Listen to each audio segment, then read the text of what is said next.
నమస్కారం. ఈ డొక్లూరు పంచాయతీ సంబంధించిన గ్రామ ప్రజలకు, ఈ వేదిక మీద ఉన్న సర్పంచ్ గారికి, సిఏ గారికి, ఎస్ఐ గారికి, సచివాలయ సిబ్బంది అందరికీ కూడా నమస్కారం. ఈరోజు ఈ మీటింగ్ పెట్టడానికి ముఖ్య ఉద్దేశం ఏంటంటే, మన జిల్లా వ్యాప్తంగా కూడా గాంజాయి అనేది సాగు ఎక్కడ కూడా చేయట్లేదు. అవునా? జిల్లా వ్యాప్తంగా ఎక్కడ కూడా పాడేరు ఒకటే కాకుండా చింతపల్లి, రంపచోడవరం, రాజమండ్రి, చిత్తూరు, మన జిల్లా వ్యాప్తంగా ఎక్కడ కూడా గాంజాయి సాగు అనేది ఎక్కడ చేయట్లేదు. కాకపోతే ఏంటంటే, మన జిల్లా వాసులు కొంతమంది డబ్బులకి ఆశపడి గాంజాయి తీసుకొచ్చి గాంజాయిని రవాణా చేస్తున్నారు. ఈ రవాణా చేయడం దగ్గర ఏం చేస్తున్నామంటే, మేము వెహికల్ చెకింగ్లో వాళ్ళని పట్టుకోవడం. ఇక్కడ ఏమవుతుందంటే, చాలాసార్లు చెప్తుంటాను, ప్రతి సంవత్సరం చెప్తుంటాను, గాంజాయి వచ్చేది ఎక్కడి నుంచి అండి? ఎక్కువగా ఒడిశా. తెలుసా పేరున్నారా? ఒడిశా రాష్ట్రం నుంచి మనకు గాంజాయి వస్తుంది. ఎక్కడికి వెళ్తుంది? ఒడిశా నుంచి కిందికి వెళ్తుంది. కిందికంటే ఎక్కడ? వైజాగ్, విజయవాడ, అక్కడికి వెళ్తారు. అవునా? అక్కడ ఏం చేస్తారు? కింద ఉన్న వాళ్ళు ఏం చేస్తారు? ఈ ఎవరైతే ట్రైబల్స్ ఉంటారో, ఈ ఎవరైతే యువత ఉంటారో ట్రైబల్స్, వాళ్ళకి చెప్తారు, బాబు నీకు బండి ఇస్తాను, డబ్బులు ఇస్తాను, నువ్వు ఒడిశాకి వెళ్ళి గాంజాయి బండిలో ఎక్కించుకొని తీసుకొని మా దగ్గరికి తీసుకొస్తే నీకు డబ్బులు ఇస్తామంటారు. దానికి ఆ పిల్లడు ఏం చేస్తాడు? నమ్ముతాడు. డబ్బులు అవసరం కదా ఎవరికైనా కూడా. డబ్బులు అవసరం కాబట్టి వాడు ఏం చేస్తాడు? ఆ కారు తీసుకొని, ఆ కారు ఎక్కించుకొని తీసుకొని, ఆ కారు కూడా వాడిదే, ఆ కారు తీసుకొని ఒడిశాకి వెళ్ళి ఒడిశాలో గాంజాయి దాంట్లో లోడ్ చేసుకొని వస్తుంటాడు. మాకు ఖచ్చితంగా ఎక్కడైనా గాంజాయి కనుక మనకు రవాణా అవుతుందంటే మాకు పక్కా నెట్వర్క్ ఉంది, మాకు తెలిసిపోతుంది ఎక్కడ. ఏం చేస్తాం? మనం వెంటనే బండిని పట్టుకుంటాం. బండితో పాటు ఎవడైతే ఆ ట్రైబల్ పిల్లోడు ఉన్నాడో వాడిని పట్టుకుంటాం. అవునా? అంటే ఇక్కడ ఏమైపోయింది? అమ్మేవాడు బాగున్నాడు, కొన్నవాడు బాగున్నాడు. అవునా? నష్టపోయింది ఎవరు? ట్రైబల్స్, మీరే. అవునా కదా? ఒకసారి కనుక ఇందాక సిఐ గారు చెప్పినట్టు, ఒకసారి కనుక కేసులో పట్టుబడితే 6 నెలల దాకా బెయిల్ రాదు. అది ఇంకా కొంచెం ఎక్కువ క్వాంటిటీ, ఇంకా 200-300 కేజీలు ఉంటాయి కనుక సంవత్సరం దాకా బెయిల్ రాదు. ఆ సంవత్సరం వాడి కుటుంబ పరిస్థితి ఏంటి చెప్పండి? వాడి భార్య, పిల్లల పరిస్థితి ఏంటి చెప్పండి? ఇప్పుడు వీడు ఏదో బయటికి వెళ్ళి 4 నాళ్ళు సంపాదిస్తేనే వాడి కుటుంబం గడుస్తుంది. అవునా కాదు? అలాంటి వ్యక్తి ఇంటి పెద్ద దిక్కే జైల్లో ఉంటే, సంవత్సరం వరకు జైల్లో ఉంటే, వాడి పిల్లల పరిస్థితి ఏంటి చెప్పండి? వాడి కుటుంబం మొత్తం అంతా కూడా ఏమైపోతుంది? రోడ్డు మీద పడిపోతుంది. ఇవన్నీ కూడా మీకు అవసరమా? కాబట్టి మేము ఎందుకు ఈరోజు ఇంత దూరం వచ్చి అన్ని విలేజ్లో, అన్ని సచివాలయాలు ఎందుకు మీటింగ్ చెప్తున్నామంటే, గాంజాయి పండించడం అందరూ ఆపేశారు. ఎవరు పండించట్లేదు. మీరు పండించిన విషయం మాకు తెలిసిపోతుంది. ఎందుకంటే మా దగ్గర డ్రోన్ వినాల పేరు డ్రోన్ అంటారు. గాలి దగ్గర ఒక డివైస్ అన్నమాట. ఆ డ్రోన్స్తో, శాటిలైట్ డివైజెస్తో మేము చూస్తున్నాం. అంటే మాకు ఇంత చిన్న మొక్క, గాంజా మొక్క దొరికినప్పుడు మాకు తెలిసిపోతుంది అన్నమాట, గాంజా మొక్క అని చెప్పేసి. కాబట్టి గాంజాయి పంట అనేది మీరు తెలియక పండించినప్పుడు మాకు తెలిసిపోతుందని మేము కేసు పెడతాం. గాంజా ఎవరు పండించట్లేదు, కానీ గాంజా ఇప్పుడు రవాణా ఎక్కువ చేస్తున్నాం. ఆ రవాణా అన్నది ఇక్కడ ఉన్న వాళ్ళు ఎక్కువ ఇన్వాల్వ్ అవుతుంది. మీకు ఏదైనా ఉపాధి అవకాశం లేకపోయినా, లేదా ఇంకేదైనా ఉన్నా, మీకు ఆర్థికంగా ఇబ్బంది ఉన్నా కష్టపడండి. అంతేగాని ఈ చెడు మార్గాలు ఎంచుకొని, ఇప్పుడు మీరు గాంజాయి అనుకుంటారు కదా, గాంజాయి ఏముంది రవాణా చేస్తాం అనుకుంటారు. దీనికి చాలా ఎగ్జాంపుల్స్ ఉన్నాయి. అంటే గాంజాయి తాగితే ఎలాంటి ప్రమాదాలు జరుగుతాయి అనేది మీరు దాన్ని ఊహించలేదు. ఒక చిన్న పిల్లవాడు గాంజాయి తాగితే, అంటే వాడు 10-15 సంవత్సరాల వాడు పిల్లవాడు గాంజాయి కనుక తాగితే వాడి లంగ్స్ పాడైపోతుంది, వాడి బ్రెయిన్ అనేది సరిగా పనిచేయదు, వాడి టైం ఎప్పుడవుతుంది వాడికి ఆకలి కూడా వేయదు సరిగా. అంటే వాడి ఆరోగ్యం అంతా కూడా ఏమైపోతుందంటే పాడైపోతుంది. తెలియకుండానే వాడు ఒక రకమైన జీవితాన్ని వాడు గడుపుతుంటాడు. అంటే వాళ్ళ పేరెంట్స్తో, అంటే వాళ్ళ అమ్మ నాన్న కాకుండా, వాళ్ళ తమ్ముడు కాకుండా, ఏం కాకుండా, ఇంకా పెళ్లి అయిన వాళ్ళైతే వాళ్ళ పిల్లలు వదిలేసేసి పిచ్చోళ్ళకి తిరుగుతున్నారు బయట గాంజా తాగేసి. ఇవి కాకుండా చాలా ఉన్నాయి. ఇంకా ఇప్పుడు మీరు అనుకుంటారు మీరు గాంజాకి తీసుకెళ్తారు కదా కిందికి, ఆ తీసుకెళ్ళిన గాంజా స్కూల్స్లో, కాలేజెస్లో విపరీతంగా వెళ్ళిపోతుంది. పిల్లలు ఏం చేస్తారు, గాంజా తీసుకొని బండి నడపడం. అవునా? ఏమవుతుంది బండి నడిపితే? దేనికైనా వెళ్ళి గుద్దేస్తారు, చనిపోతారు. అవునా కదా? అవునా కదా? మరి చనిపోతే పరిస్థితి ఏంటి? వాళ్ళ అమ్మ నాన్న పరిస్థితి ఏంటి? పెళ్ళైన వచ్చి చనిపోతే వాళ్ళ పరిస్థితి ఏంటి? పిల్లల పరిస్థితి ఏంటి? అవునా కదా? కాబట్టి మీరు చేసే తప్పు అది అక్కడితో ఆగట్లేదు, అది కిందికి వెళ్ళిపోయి కొంతమంది ప్రాణం తీసేస్తుంది అది. అవునా? కాబట్టి గాంజా మీద మేము చేస్తున్న ఈ పోరాటం ఎందుకోసం అంటే దీనికోసం. మీకు తెలియకుండానే కొంతమంది మీ చేయి ద్వారా మీరు చేసిన పని ద్వారా చనిపోతున్నారు కొంతమంది. ఆ రక్తం మీ చేతులకు అవసరమా? అవసరం లేదు కదా. కాబట్టి ఇవి చూసుకోండి చాలా జాగ్రత్తగా. మీరు ఎక్కడైనా గాంజా వెళ్తున్న ఇన్ఫర్మేషన్ వస్తే మాకు చెప్పండి. గాంజా ఎవరు రవాణా చేస్తున్నారు మీ మీ పంచాయతీ నుంచి కానీ, పక్క పంచాయతీ నుంచి కానీ రవాణా చేస్తారంటే మాకు చెప్పండి. మేము వాళ్ళ మీద కేసు పెడతాం. ఏదైనా మీరు చెప్తే మీ పేరు బయట చెప్పం, వాళ్ళకి ముందే చెప్తాం. అదే బాబు నువ్వు చేస్తే ఖచ్చితంగా కేసు పెడతాం, ముందే చెప్పేస్తాం. అలా కాకుండా డైరెక్ట్ గా దొరికిపోతే ఖచ్చితంగా కేసు పెడతాం. అలా కాకుండా మీ నుంచి ఏమైనా మాకు వస్తే మేము వాళ్ళకి కౌన్సిలింగ్ ఇస్తాం. ఇలా చేయడం తప్పు, నెక్స్ట్ టైం చేస్తే ఖచ్చితంగా కేసు పెడతామని కౌన్సిలింగ్ ఇస్తాం. అలా కాకుండా వాళ్ళు డైరెక్ట్ గా దొరికిస్తే ఖచ్చితంగా కేసు పెడతాం. ఇది కాకుండా గాంజాకి సంబంధించి ఎవరు ఇందాక సిఏ గారు చెప్పినట్టు గాంజాకి సంబంధించి ఏదైనా మీరు డబ్బులు వస్తాయి. ఆ గాంజాకి సంబంధించిన డబ్బులు ఏదైనా దాంతోపాటు బండి కానీ, కారు కానీ, ఇల్లు కానీ ఏదైనా కొంటే దొరికిన తర్వాత ఏం చేస్తున్నాం? ఖచ్చితంగా అన్ని కూడా సీజ్ చేస్తున్నాం. సీజ్ చేసి వేలం పట్టేస్తాం. వేలం పట్టేసి ఆ ఇల్లు వేరే వాళ్ళకి అమ్మేస్తాం. అమ్మేసి ఆ డబ్బులు మొత్తం గవర్నమెంట్కి ఇస్తాం. అర్థమవుతుందా? ఇట్లాగే మన పాడేరులో ఒక వ్యక్తి దగ్గర 1,30,00,000 1,30,00,000 1,30,00,000ని వాడి దగ్గర నుంచి జేసీబీ, గోల్డ్, బంగారం, వెండి, వాడి ఇంట్లో ఉన్న ఇల్లు, 2 అంతస్తుల ఇల్లు అంతా కలిపి వాడికి 1,30,00,000ని సీజ్ చేసాం. వాడు ఎలాగో జైలుకి వెళ్ళిపోయాడు, అది వేరే విషయం. దాంతోపాటు ఏం చేసాము? సీజ్ చేసాం. ఈ 1,30,00,000లో వాడి గాంజా మీద ఒక 30,00,000 సంపాదించుకున్నాడు. అంతే, అంతకుమించి సంపాదించాడు కదా. వాడికి ఏమైపోయింది? వాడి కష్టజీతంతో ఉన్న 1 కోటి ఆస్తి కూడా ఏం చేసాము? సీజ్ చేసాం మొత్తం అంతా కూడా.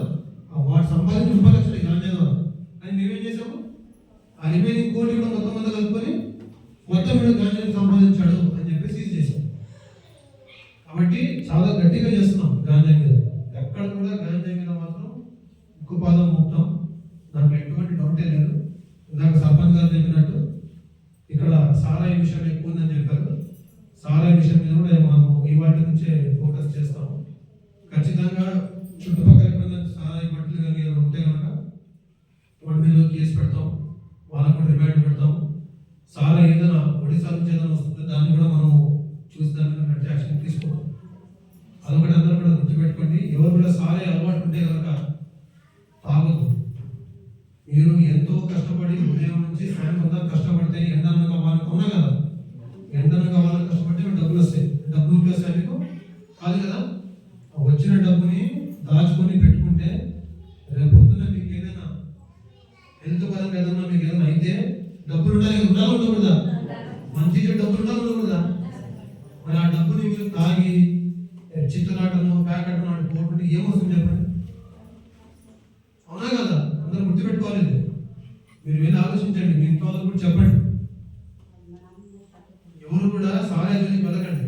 సంపాదించిన డబ్బు అంతా కూడా, కష్టపడి సంపాదించిన డబ్బు అంతా కూడా దాచుకోవాలి, వేస్ట్ చేసుకోవాలి. టైం ఎప్పుడు చెప్పారు. అవునా కదా? రోజైతే ఒకేలా ఉండవు కదా. ఆరోగ్యం ఇవాళ బాగుంటుంది, రేపు ఆరోగ్యం బాగోదు, అప్పుడు డబ్బులు మీ దగ్గర ఉండవు కదా. అప్పుడు ఏం చేస్తాము మరి? అవునా? సారాయి జోలికి కానీ గాంజాకి ఎవరు వెళ్ళకూడదని మనస్ఫూర్తిగా కోరుకుంటున్నాను. దీంతో పాటు ఎవరైతే గాంజాలు ఇన్వాల్వ్ అవుతున్నారో ఈ రవాణాలో కానీ పండించిన వాళ్ళు కానీ ఖచ్చితంగా వాళ్ళకి సంబంధించిన స్కీమ్స్ అన్ని కూడా రద్దు చేయబడుతుంది. ఆ ఇంట్లో ఒకరు కూడా, అంటే ఆ ఇంట్లో ఒక 10 మంది ఉంటారు. సంబంధించిన ఎవరైనా ఒక వ్యక్తి కూడా గాంజాలో ఏదైనా చేస్తే 9 మందికి సంబంధించిన స్కీమ్స్ అనేవి కూడా కట్ చేస్తాం. మీకు ఏదైనా ఇల్లు శాంక్షన్ గవర్నమెంట్ అవునా కదా, ఆ ఇల్లు కూడా ఖాళీ చేయించి మీరు వాళ్ళకి అలాట్ చేయిస్తాం. అది కూడా చేస్తున్నాం, అది కూడా ప్లాన్ చేస్తాం. మీకు ఏదైనా గవర్నమెంట్ స్కీమ్స్ ఏమైనా లాస్ట్ వస్తుంటే కనుక సంవత్సరం నుంచి మీకు వస్తున్న స్కీమ్స్ వస్తున్నాయి కదా, పెన్షన్ అమౌంట్ వస్తుంది కదా, పెన్షన్ అమౌంట్ సంవత్సరం కమిషన్ అమౌంట్ కూడా మీ దగ్గర నుంచి రికవర్ చేస్తాం. కాబట్టి చాలా జాగ్రత్తగా మీరు అందరూ కూడా దీన్ని గమనించాలి. ఇవి కాకుండా ఈ మధ్యకాలంలో ఈ సిల్లంగి పేరుంటారా, సిల్లంగి చేతబడి పేరుంటారా కదా, వింటారా? సిల్లంగి తెలుసా? సిల్లంగి చెడిపి చెడిపి చెడిపి పేరుంటారా? చెడిపి విన్నారా లేదా? విన్నారా?